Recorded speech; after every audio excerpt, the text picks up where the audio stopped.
যেখানে চোরের ভয় সেখানেই সন্ধ্যা হয়। আর এই কথাটি গ্রামে খুব প্রচলিত।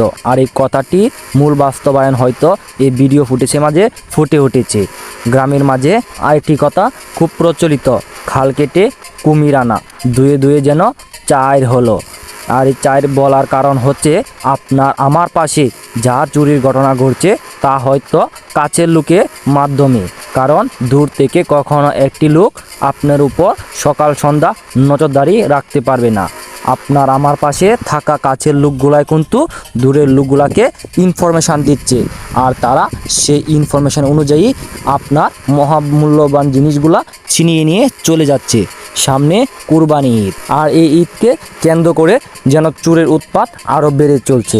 বিশেষ করে নিম্নবিত্ত ও মধ্যবিত্ত পরিবারে যখন একটা মূল্যবান জিনিস চুরি হয়ে যায়, সেটা যেন কুরবানি গরুর মতো তাদেরকেও জবাই করা হলো। আপনারা এই সিসিটিভি ফুটেজে যে কাহিনী দেখতে পাচ্ছেন সেটি মূলত এক নিম্নবিত্ত বা মধ্যবিত্ত পরিবারের আয়ের এক উৎস। সেটা মূলত আমাদের গ্রাম অঞ্চলে বিভিন্ন এনজিও থেকে লোন করে মূলত এসব অটো গাড়িগুলা ক্রয় করে থাকেন। আর এই অটো গাড়ি থেকে যে ইনকাম আসে সে ইনকাম দিয়ে তারা নিজেরা চলেন এবং সে এনজিও টাকা ঋণ পরিশোধ করে থাকেন।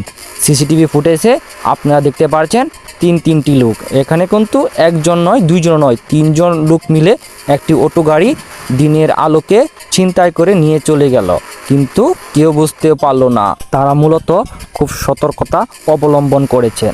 আপনারা সিসিটিভি ফুটেজে দেখতে পাচ্ছেন দুজন লোক খুব সতর্কতার সহিত এদিক ওদিক তাকাচ্ছেন এবং যে তৃতীয় নাম্বার লোক আছে তাকে ইনফরমেশান দিচ্ছেন। যখন আশেপাশে কোনো লোক আসছে তখন তারা তাকে ইনফরমেশান দিচ্ছে বা কিছু কথা বলছে, তখন সে তৃতীয় ব্যক্তিটি গাড়ি থেকে বের হয়ে যাচ্ছে।